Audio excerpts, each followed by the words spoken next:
সুপ্রিয় দর্শক, আসসালামু আলাইকুম। সবাইকে স্বাগত জানাচ্ছি আজকের গুরুত্বপূর্ণ সংবাদে। প্রথমেই জানিয়ে দিচ্ছি সংবাদ শিরোনাম, পরে বিস্তারিত। জাতিসংঘে অসহায় গাজাবাসীর ছবি তুলে ধরে নির্মমতার বর্ণনা দিলেন এরদোগান। এদিকে গাজায় যুদ্ধ অবিলম্বে বন্ধ করতে হবে ট্রাম্প। সর্বশেষ থাকছে ফিলিস্তিন রাষ্ট্র স্বীকৃতি উদযাপনে পশ্চিম তীরে ফিলিস্তিনিদের আনন্দ র্যালি। শুনছিলেন সংবাদ শিরোনাম, এখন বিস্তারিত।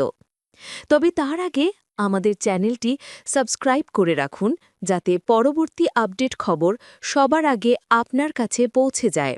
চলুন বেশি কথা না বাড়িয়ে বিস্তারিত জেনে নিই। জাতিসংঘে অসহায় গাজাবাসীর ছবি তুলে ধরে নির্মমতার বর্ণনা দিলেন এরদোগান। তুরস্কের প্রেসিডেন্ট রিসেপ তাইয়েব এরদোগান জাতিসংঘ সাধারণ পরিষদের ৮৮তম অধিবেশনের মঞ্চে গাজার নির্মম ছবি তুলে ধরেন। সেখানে দেখা যায় ক্ষুধার্ত নারীরা হাতে বালতি ও হাঁড়ি নিয়ে খাবারের জন্য অপেক্ষা করছেন। তিনি প্রশ্ন ছুড়ে দেন, অন্তরে হাত দিয়ে বলুন, ২০২৫ সালে এই নিষ্ঠুরতার কোনো যৌক্তিক কারণ থাকতে পারে? তিনি আরও বলেন, এই লজ্জাজনক চিত্র ২৩ মাস ধরে গাজায় বারবার ঘটছে। তিনি গাজা যুদ্ধকে মানব ইতিহাসের সবচেয়ে অন্ধ যুগ এবং ক্ষুধার্ত ও অপুষ্ট এক শিশুর ছবি দেখিয়ে প্রশ্ন তোলেন, কোন মানবিক বিবেক এই দৃশ্য সহ্য করতে পারে? কে বা নীরব থাকতে পারে? যখন শিশুরা খাদ্য ও ওষুধের অভাবে মারা যাচ্ছে, তখন কি এই পৃথিবীতে শান্তি সম্ভব? এরদোগান গাজায় চলমান যুদ্ধ বন্ধে আহ্বান জানিয়েছেন। জাতিসংঘ সাধারণ পরিষদের ৮৮তম অধিবেশনের ভাষণে তিনি বলেন, আমরা আর এই উন্মাদনা চালিয়ে যেতে পারি না। গাজায় অবিলম্বে যুদ্ধবিরতি হতে হবে, হামলা বন্ধ করতে হবে এবং কোনো বাধা ছাড়াই মানবিক সহায়তা প্রবেশ করতে দিতে হবে। যারা গণহত্যা করছে তাদের জবাবদিহিতার আওতায় আনতে হবে। তিনি বলেন, যারা নীরব থাকছে তারা এই বর্বরতার সহযোগী। বিশ্ব নেতাদের প্রতি আহ্বান জানিয়ে তিনি বলেন, অত্যাচারিত ফিলিস্তিনিদের পাশে দাঁড়ান, মানবতার পাশে দাঁড়ান। গাজার বর্বরতার ঘটনায় আপনার জনগণ ঘরে বসে কেন প্রতিক্রিয়া দেখাচ্ছেন? সাহস দেখান, এখানে ব্যবস্থা নিন। গাজায় যেখানে শিশুরা শিশুদের বড় করছে, সেখানে মানবিক দায়িত্ব পালন করুন। এদিকে গাজায় যুদ্ধ অবিলম্বে বন্ধ করতে হবে ট্রাম্প। জাতিসংঘ সাধারণ পরিষদের ৮৮তম অধিবেশনে মার্কিন প্রেসিডেন্ট ডোনাল্ড ট্রাম্প বলেছেন, গাজায় যুদ্ধ অবিলম্বে বন্ধ করতে হবে, আমরা এটি থামাবই। ট্রাম্প আরও বলেন, আমাদের এটি সম্পন্ন করতে হবে, শান্তি প্রতিষ্ঠার জন্য আলোচনাও করতে হবে, আমাদের বন্দীদের ফেরত আনতে হবে।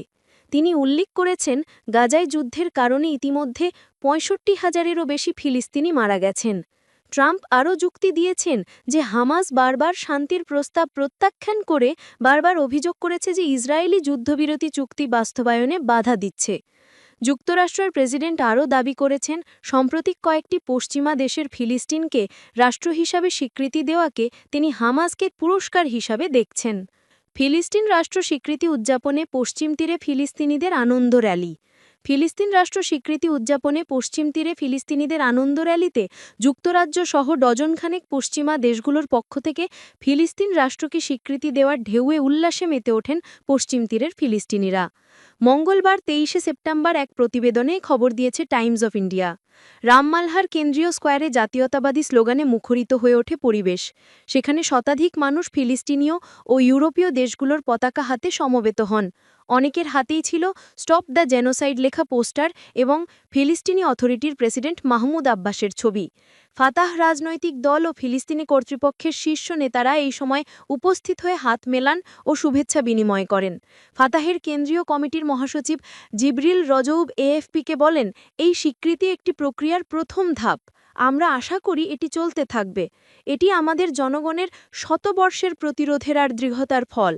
তিনি আরও জানান, জাতিসংঘ সাধারণ পরিষদের আগের দিন দেওয়া বক্তব্য শুনে তিনি গভীরভাবে অনুপ্রাণিত হয়েছেন। ফাতাহ সদস্য ৩৯ বছর বয়সী মাইসুন মাহমুদ বলেন, আজ আমরা এসেছি ফিলিস্তিনকে স্বীকৃতি দেওয়া দেশগুলোকে ধন্যবাদ জানাতে, একই সঙ্গে যুদ্ধ বন্ধ করতে তাদের আরও সক্রিয় সমর্থনের আহ্বান জানাতে। এখন সময় এসেছে বিশ্বের দায়িত্ব নেওয়ার। উত্তরাঞ্চলের তুলকারেম শহরেও অনুরূপ সমাবেশ হয়। সেখানে অংশগ্রহণকারীরা ফিলিস্তিন রাষ্ট্রকে স্বীকৃতি দেওয়া দেশগুলোর পতাকা হাতে উল্লাস প্রকাশ করেন। সোমবার ফ্রান্স, বেলজিয়াম, লুক্সেমবার্গ, মাল্টা ও আরও কয়েকটি দেশ আনুষ্ঠানিকভাবে ফিলিস্তিন রাষ্ট্রকে স্বীকৃতি দেওয়ার ঘোষণা দেয়। এর আগে রবিবার ব্রিটেন, অস্ট্রেলিয়া, কানাডা ও পর্তুগাল একই পদক্ষেপ নেয়। 2 বছরের গাজা যুদ্ধ ও পশ্চিম তীরে সহিংসতা বৃদ্ধির পর এই উদ্যোগকে ঐতিহাসিক মাইলফলক হিসেবে দেখা হচ্ছে।